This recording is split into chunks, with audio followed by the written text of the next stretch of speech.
People having explosive diarrhea in toilet. The disaster of the toilet. Dear friend, Allah the Most High has said in the Holy Quran, we have created man and devil for our worship.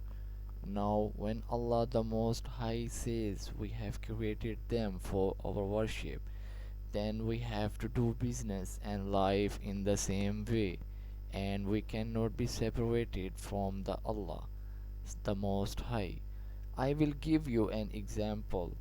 Allah the Most High loves the relationship of love with one of his common servant so much that even if he goes to the toilet, don't be far from me. The Sunnah prayer for going to the toilet is in the name of Allah. Allahumma inni a'uzbika min al-khubusi wal khaba'is. Translation: I seek refuge in you, female from the devil, male from the devil. O Allah, I seek refuge in you. You can be sure that 90% of the spiritual and 50% of the physical illness are related to the toilet. If we fix our toilet system, as I mentioned, Allah Almighty has placed both necessities and compulsions, then no one will go to the toilet without a major compulsion.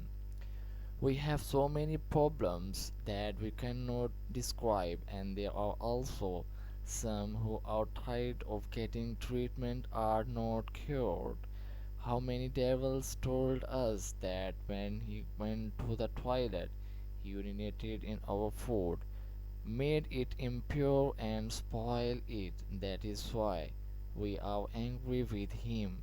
The patient said, how did we did know that food of devil is laying here?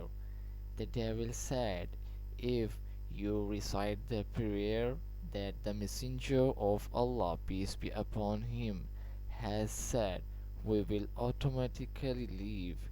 But now we will not leave. Look, you left out a small sunnah prayer and a big loss, a trouble began. Thanks for your attention. Subscribe, like, and share.